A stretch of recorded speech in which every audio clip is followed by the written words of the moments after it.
Thank you very much, Joan, and apologies for not being able to join you in beautiful Athens today, as I'm about to travel myself in shortly. So it's a really very opportune to have this conference because of the challenges that the European Commission Vice President and the Minister also just mentioned now relating to population aging, digital transformation, but also to remain competitive in the current economic crisis. And it's not just Greece that needs to develop the right skills, as also Director General Korte just mentioned.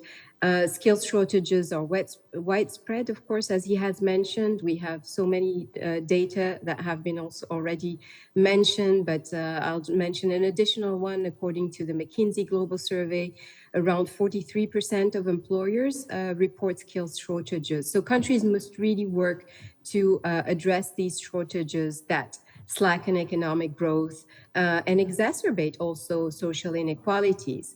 But how can countries provide youth and adults with the right skills? For us, it's clearly mostly through education and training for the labor market. So Greece's education system performs relatively well, but there are still many gaps that need to be addressed. There's a large share of adults that have skills that don't respond to the labor market needs. And most employers also report difficulties filling vacancies, in particular in scientific, professional, and technical occupations.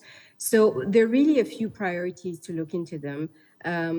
Some of the speakers already highlighted, certainly promoting and strengthening lifelong learning systems, establishing as well public-private sector partnerships, and also developing targeted public policies to support vulnerable groups, because we're really in a stage now where it's about targeted policies. And the resilience of the green economy really depends on the participation of adults in lifelong learning. But lifelong learning is complex. Across the OECD, only 2 in 5 adults participate in education and training. So, and even more concerning, Greece lags behind in participation among adults. Just over 11% of 25 to 34 years old participate, and significantly less older adults are in education and training. So to promote lifelong learning and obtain better employability outcomes, it's important that skills are made more visible. That we improve the employment and wage benefits as well that the minister was talking about from adult skills training, and help participants also make better informed choices about their careers. And it was very interesting that the first question you had was about career guidance, which for us should start very early, but also continue in the adult age. But that also means that policymakers need to focus on addressing the main barriers for adults to enroll in training. Because sometimes it's not just the lack of wanting, it's also the ability to engage in that training. And so, for instance, in Greece, training is expensive. And so 1 in 3 adults report that they would like to participate, but don't do it because of the high cost involved. So looking ahead, it will be important to invest more in skills development and design new funding strategies. And when it comes to funding, governments, as also the minister mentioned, they can't go alone.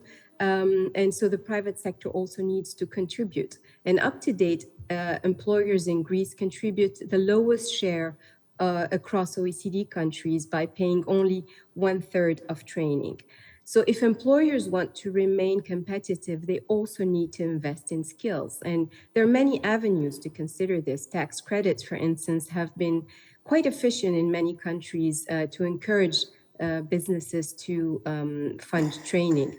So public-private sector cooperation is needed for funding, but it's also essential to better forecast skills demand and thereby as well adapt curricula.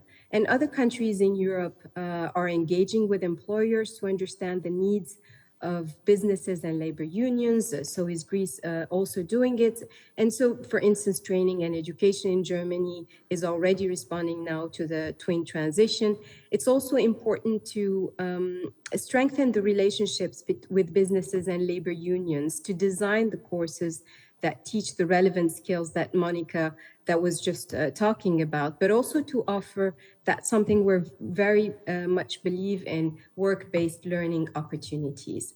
So older and also lower skilled adults, of course, in Greece need particular attention, and they should benefit, again, as I was mentioning, from targeted policies to remain in the workforce and also to keep learning, because we're really now in a stage where the resilience is really and the adaptability and the agility are really the types of skills that we want to get across the most. And again, many countries in Europe provide examples in this area.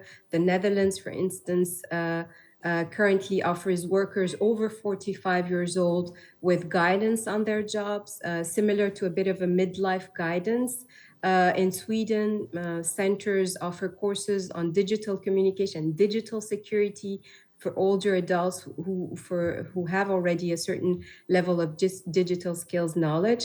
And of course, another group that would benefit from target training are lower skilled adults whose jobs tend to be at higher risk of automation. And again, here there are lots of good examples across Europe. Across, for instance, in Germany, again, the Public Employment Agency supports training of low-skilled and older adults in SMEs.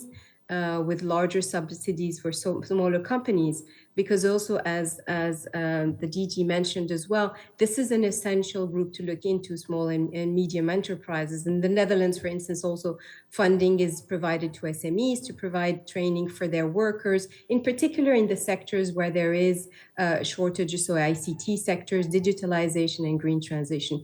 So I think I would just close by seconding what the minister just mentioned, that governments can't go alone. And we need employers, labor unions, and education and training systems to be involved and work together in this. Thank you.